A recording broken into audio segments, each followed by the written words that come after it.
فرمایا کہ جاؤ اویس بن عامر کو جانا اور جا کے اس کو میری امت کے لیے دعا کا کہنا۔ حضرت سیدنا عمر فاروق حضرت علی المرتضیٰ گئے، جا کے ڈھونڈا، تلاش کیا، اویس بن عامر ملے، حضور کا سلام کہا، بس پھوٹ پھوٹ کے رونے لگے۔ ہاں بتاؤ میرے رسول کے لبوں پہ میرا نام کیسے آیا تھا؟ حضور میرا جب تذکرہ کرتے تھے کیسے کرتے تھے؟ یہ درد دیکھا تو بولے کہ کیا آپ اتنی محبت رکھتے ہیں تو پھر ملنے کیوں نہیں آئے حضور کو؟ اتنا جو پیار رکھتے ہیں تو زیارت کرنے کیوں نہیں آئے؟ تو حضرت اویس کرنی نے بات کے رخ کو بدلا، کہا تم نے میرے رسول کو دیکھا ہے؟ تم نے میرے رسول کی زیارت کی ہے؟ کہا ہاں ہم تو صبح و شام وہاں رہے ہیں۔ کہا پھر بتاؤ حضور کی یہ ابرو جڑے ہوئے تھے یا کھلے ہوئے تھے؟ اب دونوں حیران ہو گئے۔ کہا تم نے تو دیکھا، میں نے تو دیکھا نہیں، تم بتاؤ نا، پھر میں تو گیا نہیں، مجھے کہتے ہو گیا نہیں، تم بتاؤ حضور کے ابرو جڑے ہوئے تھے یا کھلے ہوئے تھے؟ حیران ہیں، کہا حضور آپ ہی بتلائیے۔ کہا کوئی دور سے دیکھتا تو جڑے ہوئے نظر آتے، قریب آ کے دیکھتا تو کھلے ہوئے نظر آتے۔ یہ وہ ہے جو ماں کی خدمت کرتا رہا اور حضور کے دربار میں حاضر نہیں ہو سکا، لیکن حاضری اس کی تھی، وہ جہاں بھی تھا وہ نبی کے قرب میں تھا۔ تو اس لیے ماں باپ کی خدمت اتنا بڑا وظیفہ ہے۔ اللہ کے حبیب صلی اللہ علیہ وسلم کی خدمت میں ایک شخص حاضر ہوا اور اس نے اذن جہاد طلب کیا، حضور میں جہاد پہ جانا چاہتا ہوں، مجھے اجازت مرحمت فرمائے۔ حضور نے فرمایا احیٌ والدا کا، کیا تیرے والدین زندہ ہیں؟ قالا نعم، عرض کی ہاں حضور میرے والدین زندہ ہیں۔ قالا ففیہما فجاہد، کہا جا ان کی خدمت کر، یہی تیرا جہاد ہے۔ ماں باپ کو بلکتا ہوا چھوڑ جائے اور آپ جہاد پہ چلا جائے، ماں فالج میں گری ہوئی ہے اور بیٹا تبلیغی گشت پہ چلا جائے، باپ تڑپ رہا ہے اور بیٹا پیر کی چوکھٹ پہ جھاڑو دیتا پھرے، اللہ راضی نہیں ہوگا۔ میں سچ کہتا ہوں، اپنے بھی خفا مجھ سے ہیں، بیگانے بھی ناخوش، کہ میں زہر حلال کو کبھی کہہ نہ سکا کند، بات وہی کہتا ہوں سمجھتا ہوں جسے حق، نئے ابلۂ مسجد ہوں نئے تہذیب کا فرزند، محمد عربی صلی اللہ علیہ وسلم سے بڑا پیر کون ہو سکتا ہے؟ لیکن حضرت وہ ویسے کرنی نہیں آ رہے۔ آقا کریم اپنے بٹن کھولتے ہیں اور کرن کی طرف، یمن کی طرف رخ کر کے لمبی سانسیں لیتے ہیں اور کہا میں رحمان کی خوشبو پا رہا ہوں۔ ایک دن صحابہ نے پوچھا بندہ نواز جس کے لیے تڑپتے ہو، جس کی ٹھنڈی ہوائیں آپ کو آ رہی ہیں، وہ آپ کا بڑا پیار کرنے والا ہے؟ کہا ہاں میرے سے بڑی محبت کرتا ہے۔ تو کہا پھر اتنی محبت کرتا ہے تو یمن تو دور نہیں ہے، بلال حبش سے آ گیا، سلمان فارس سے آ گیا، سہیب روم سے آ گیا، اور وہ یہاں یمن سے نہیں آ سکا؟ فرمایا اس کی بوڑھی اور نابینا ماں ہے جس کی خدمت اس کو نہیں آنے دیتی۔ اللہ اکبر۔ اب حضرت اویس کرنی نہیں آئے لیکن خیر التابعین کہلائے، آئے نہیں لیکن حضور ان کی یاد میں تڑپ رہے ہیں۔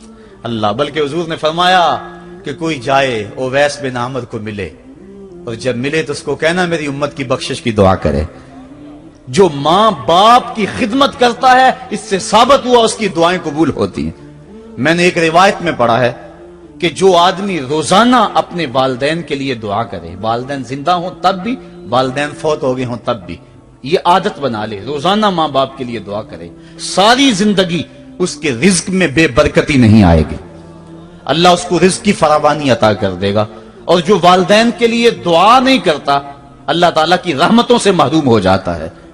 حضرت ابو ہریرہ رضی اللہ تعالیٰ عنہ جب بھی ہاتھ اٹھاتے تھے تو یہ دعا کرتے تھے، اللہم اغفر لابی ہریرہ ولأمی ولمن استغفر لہما، اے اللہ ابو ہریرہ کو بخش دے، حضرت ابو ہریرہ کی ماں کو بخش دے، اور قیامت تک جو ہم دونوں کے لیے بخشش کی دعا کرے اس کو بھی بخش دے۔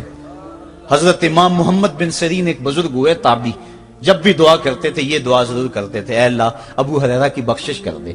کسی نے کہا کہ تمہیں ابو ہریرہ رضی اللہ تعالیٰ نے ان کی ماں سے بڑی ہمدردی ہے؟ کہا ان سے جو ہمدردی ہونی ہے وہ تو ہونی ہے۔ انہوں نے کہا ہوا ہے اللہ ابو ہریرہ اور ان کی ماں کو بخش دے، جو ان کے لیے دعا کرے اس کو بھی بخش دے۔ تو میں دعا کر کے اپنی بخشش پکی کر رہا ہوں۔ تو والدین کے لیے دعا کرنا اللہ کی رحمت کو دعوت دینا ہے۔ تو فرمایا کہ جاؤ اویس بن عامر کو جانا اور جا کے اس کو میری امت کے لیے دعا کا کہنا۔ حضرت سیدنا عمر فاروق حضرت علی المرتضیٰ گئے، جا کے ڈھونڈا، تلاش کیا، اویس بن عامر ملے، حضور کا سلام کہا، بس پھوٹ پھوٹ کے رونے لگے۔ کہا بتاؤ میرے رسول کے لبوں پہ میرا نام کیسے آیا تھا؟